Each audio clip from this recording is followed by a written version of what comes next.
کوئی تو ہو جو تسلیوں کے حرف دے کر کوئی تو ہو جو تسلیوں کے حرف دے کر رگوں میں بہتی اذیتوں کا غرور توڑے۔ جی تو welcome back to your channel Urdu zone 24۔ چلیں جی، ٹائم ویسٹ کیے بغیر شروع کرتے ہیں اپنے ناول کی اگلی قسط۔ اگلے دن افرا دیر تک سوتی رہی۔ یہ شاید رات دیر تک جاگنے کا اعجاز تھا کہ صبح فجر کی نماز بھی نہ پڑھ پائی۔ امان اپنے وقت پر اٹھ کر تیار ہو کر اپنے کام پر جا چکا تھا۔ اسے ناشتہ غالباً خالہ نے بنا دیا تھا۔ خالہ نے بھی اسے صبح نہ جگایا تھا کہ روز تو وہ صبح صبح اٹھ جاتی تھی۔ آج نہیں اٹھی تھی تو چلو کچھ دیر آرام کر لیتی۔ اب بھی صبح 10 بجے اس کی آنکھ کھلی اور اٹھتے ہی وال کلاک پر وقت دیکھتی وہ سر تھام کر بیٹھ گئی۔ شرمندگی حد سے سوا تھی۔ وہ کیوں اتنی دیر تک سوتی رہی؟ اور تو اور نماز ادا نہ کر پانے کا کلک الگ۔ بالوں کو لپیٹ کے ان کا رف سا جوڑا بنا کر وہ لپ چپاتی کمرے سے باہر نکلی۔ خالہ میں اتنی دیر تک سوتی رہی اور آپ نے مجھے اٹھایا کیوں نہیں؟ وہ کچن سے کھٹر پٹر کی آوازیں سن کر وہیں کچن میں خالہ کے پاس آتی گویا ہوئی، جو کچن کاؤنٹر صاف کر کے اب سنک کے سامنے کھڑی برتن دھو رہی تھی۔ ارے بیٹا، روز تو جلدی اٹھ جاتی ہو، آج نہیں اٹھی تو مجھے تمہاری نیند خراب کرنا اچھا نہیں لگا۔ وہ محبت سے اسے دیکھتی گویا ہوئی جو پریشانی سے پشیمان کھڑی تھی۔ ہٹیے خالہ، میں دھوتی ہوں۔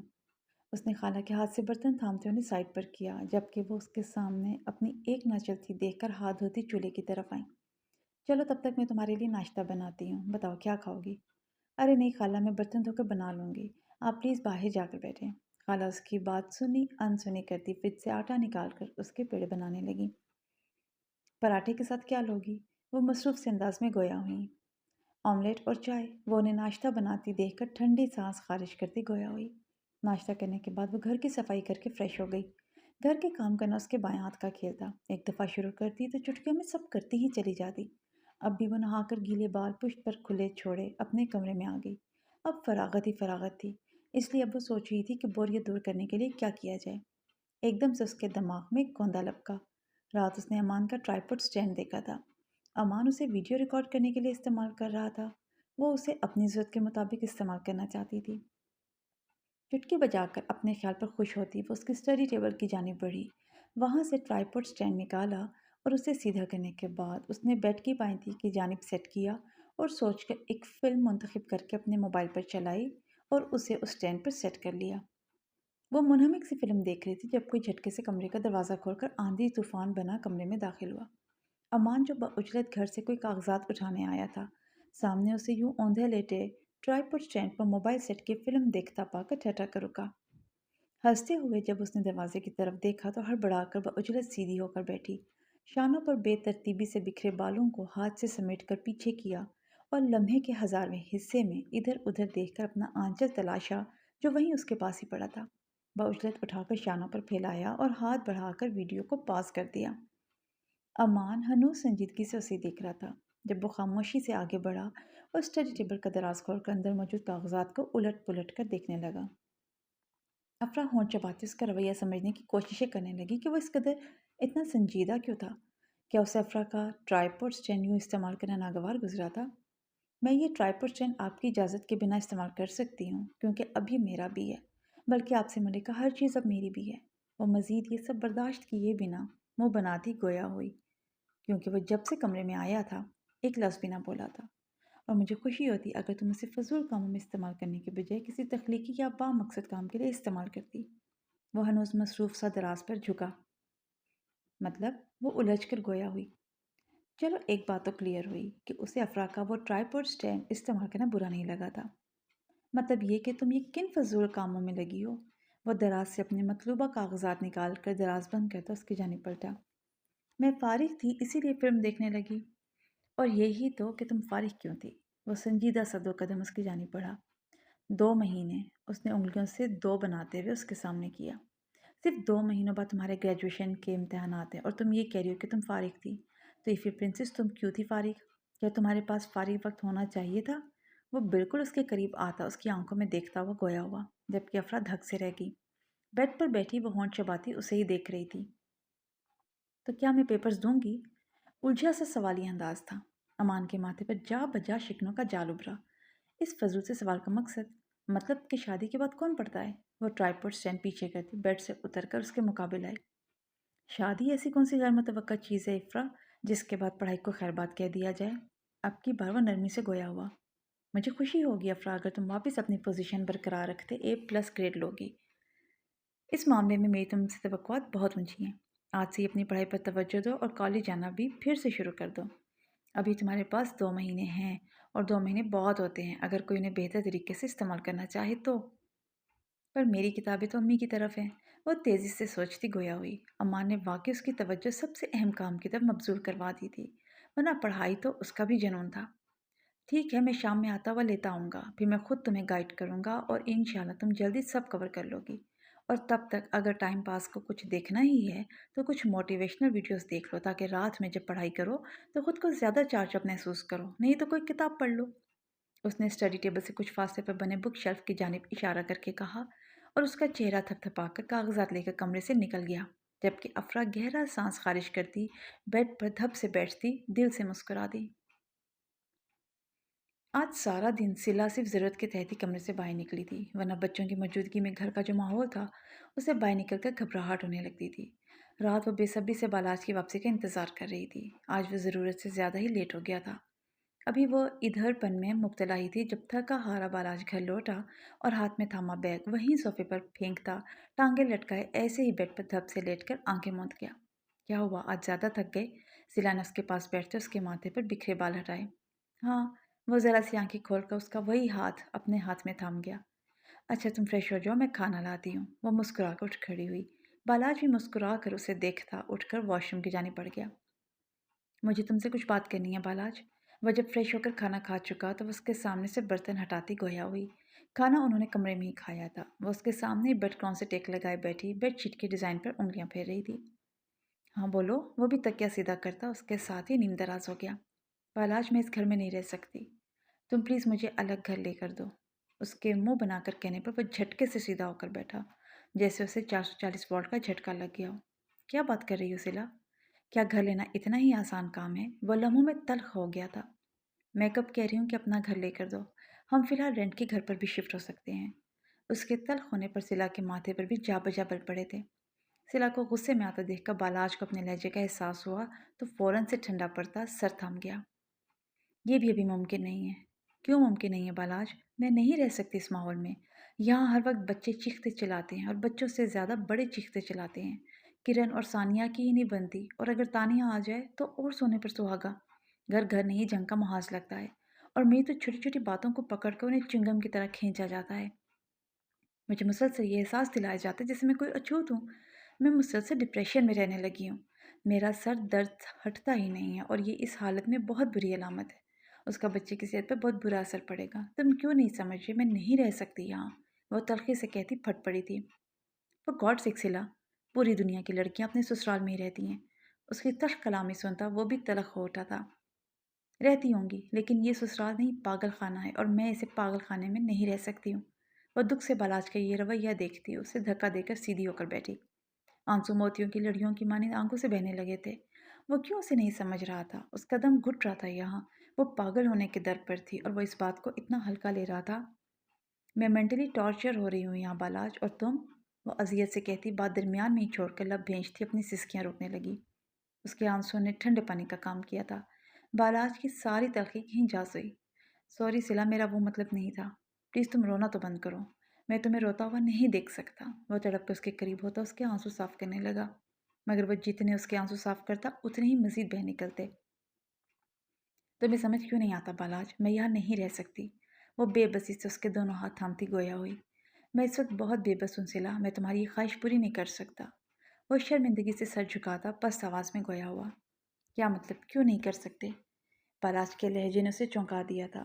मतलब ये कि मैं इस वक्त बहुत परेशान हूँ सिला। शादी के लिए मुझे मेरे घर वालों की तरफ से कोई फाइनेंशियली सपोर्ट नहीं थी। इसीलिए मैंने पहले शादी और फिर हनीमून के लिए अपने ऑफिस से बहुत बड़ा कर्ज मंजूर करवाया था, जिसकी कटौती अब मेरी तनख्वाह से हो रही है। मेरी तनख्वाह का आधा हिस्सा उस कर्ज की इंस्टॉलमेंट के लिए काटा जा रहा है, जबकि अब मुझे समझ नहीं आ रहा कि इस आधी तनख्वाह से मैं क्या क्या करूँगा। वो भी तब जब हमारी फैमिली भी बढ़ने वाली है। और जब मतलूबा तारीख पर अम्मी को घर खर्च के लिए पूरे पैसे ना मिले तो वो ना जाने क्या तूफ़ान उठाएंगी। अभी मैं खुद बहुत परेशान हूँ सिला, प्लीज़ तुम मुझे मज़ीद परेशान मत करो। वह सर थामे बेड किनारे पर बैठा आहिस्ता आहिस्ता सिला के कदमों तले से ज़मीन खींच रहा था। थोड़ा सा एडजस्ट कर लो, उनकी बातों को एक कान से सुनकर दूसरे से निकाल दिया करो। वो उसे कह ना सकी कि ये बात कहना जितना आसान है उस पर अमल करना दो धारी तलवार पर बरहना पाँव चलने के मुतरादिफ है। मुझे उम्मीद है कि मेरे इस मुश्किल वक्त में तुम मेरा साथ दोगी। मैं जल्दी इसका कोई हल निकाल लूँगा। अपनी बात कहकर वो बिना उसकी जानिब देख के कमरे से निकल गया, जबकि सिला किसी बुत की मानिंद वहीं बैठी कमरे के हिलते दरवाजे को देखती रही। दो आंसू टूटकर उसकी गाल पर फिसले। ये हालात अब कौन सा मोड़ मोड़ रहे थे। उसे कभी ज़िंदगी में फाइनेंशियल तलखियाँ भी देखनी पड़ेंगी, ये तो उसने कभी सोचा ही ना था। ये ज़िंदगी का कौन सा रुख था जिसके बारे में उसने कभी तसव्वुर भी नहीं किया था। ये ज़िंदगी तो इस ज़िंदगी की बिल्कुल बरक्स थी जिसके ख्वाब उसने देखे थे। बालाज के संग एक खुशगवार ज़िंदगी के ख्वाब, अपने बच्चों के साथ एक आसूदा और पुरसुकून ज़िंदगी गुजारने के ख्वाब।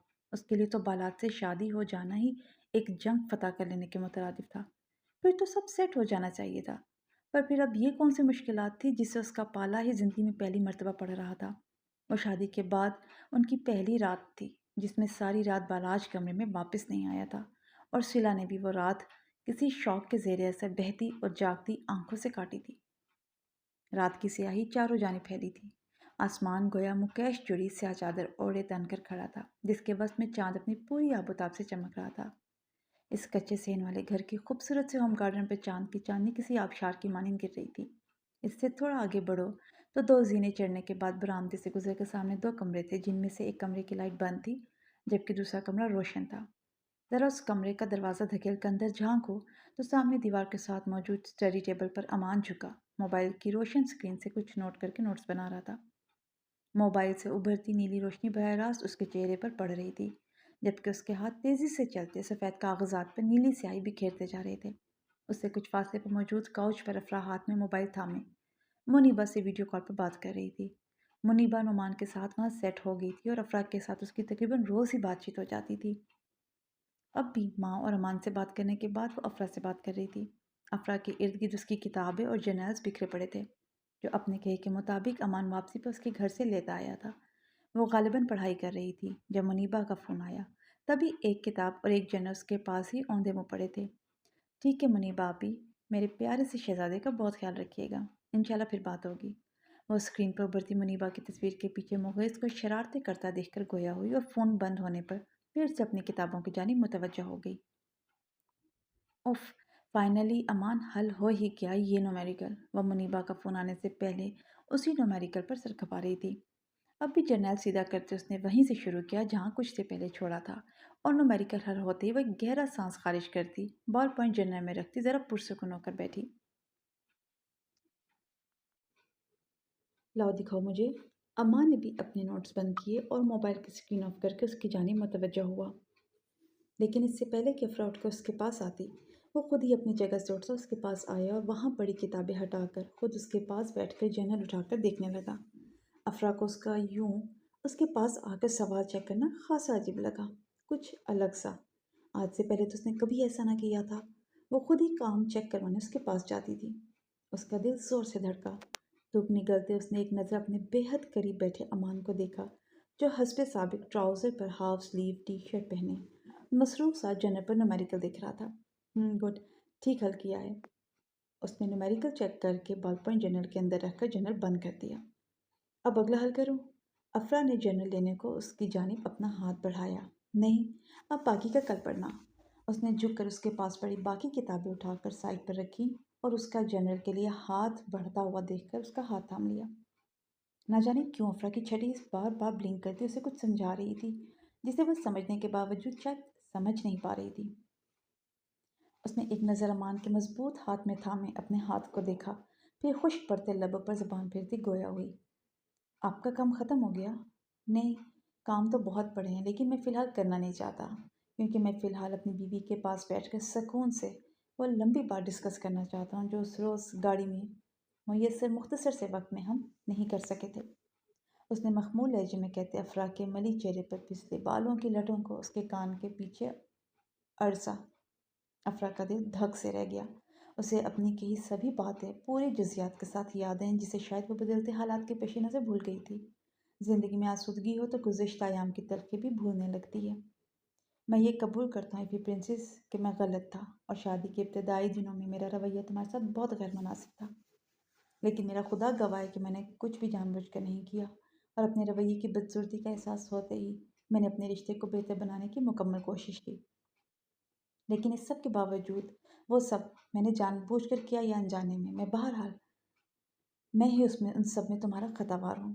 तो क्या तुम अपने इस नाचिस शौहर को माफ़ करके उसे एक मौका और दोगी? वो अपने हाथ में थामा उसका मोमी हाथ सहलाते नरमी से उसके कान के पास झुका कह रहा था, जबकि वो एकदम से यूं हालात के पलटा खाने पर अभी तक शश्तर सी नजरें झुकाए बैठी थी। वो जिस मामले को इतना हल्का ना लेते बात जल्द ख़त्म ना करने का फैसला ले चुकी थी, उसके इतने से मीठे बोलों पर पिघल पिघल जा रही थी। उसे अमान की जानिब देखना मुहाल लगने लगा। ज़बान तो गोया गूंग होने लगी थी, जिसने जैसे एक भी लफ्ज़ अदा न करने का अहद कर लिया हो। बोलो इफ़ी प्रिंसेस, क्या तुम मुझे? वो मज़ीद उसके कान के पास झुकता सरगोशी कर रहा था। एक तो आज उसके अंदाज़ो अतवार, दूसरा उसका यूं इफ़ी प्रिंसेस कहना। उसकी हथेलियां भीगने लगीं। मैं पुरानी बातें भूल चुकी हूँ, आप भी भूल जाएं। ज़बान की लड़खड़ाहट पर काबू पाते वो बामुश्किल गोया हुई। आज तो वो खुद भी अपनी कैफियत समझने से कासिर थी।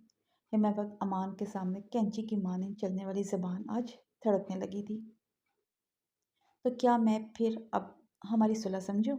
अम्मा ने अपनी जेब में हाथ डालते एक छोटी सी डिब्बी निकाली, जिसमें से वाइट गोल्ड की एक नफीस सी अंगूठी निकालते उसने वो अंगूठी अफरा के मरमरी हाथ की मखरूती उंगली की जीनत बनाई।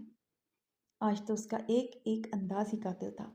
कितनी ही देर अफरा नाकाबिले यकीन निगाहों से अपने हाथ की जीनत बनी इस खूबसूरत सी अंगूठी को देखती रही, जिसकी वजह से उसका हाथ मजीद जगमगा उठा था।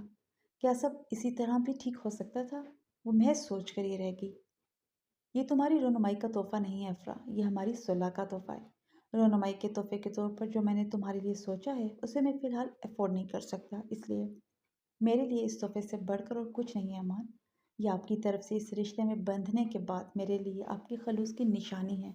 मज़ीद कुछ नहीं चाहिए। बावजूद ज़ब्त के अफरा की आंख से एक आंसू टूटकर उसके गाल पर फिसला। उसने शिद्दत से इस नफीसी अंगूठी पर अपने लब रखते गोया अपने जज्बात की तर्जुमानी कर दी। तुम्हें ज़रूरत नहीं होगी, लेकिन मुझे है। मुझे अपनी बीवी को उसके शायाने शान तोहफा देना है, लेकिन फ़िलहाल वो मेरी पहुंच से बाहर है। लेकिन बहुत जल्द मैं वो तुम्हारे लिए लाऊंगा अफरा। रोनुमाई के तोहफे में तो पहले ही देर हो चुकी है, तो कुछ देर और सही, और अगले मज़ीद कुछ देर हो जाए तो चलेगा ना? उसने मुस्कुराते हुए नरमी से अफरा का आंसू साफ करते गोया उसकी ताईद चाही। अम्मान के अंदाज पर वो खिलखिलाकर हंस दी। अगर आपने मुझे माफ़ कर ही दिया है मिसेज़ अफ़रा साहिबा, तो क्या आप मेरे साथ ज़िंदगी की एक नई शुरुआत करेंगी? अमान के ड्रामाई अंदाज में कहने पर वह नम आंखों से मुस्कुराती हुई सर हाँ में हिला गई। अमान ने भी मुस्कुराते हुए उसके माथे से माथा टकराया। तुम मुझे बहुत अजीज़ हो अफ़रा, शुरू से ही।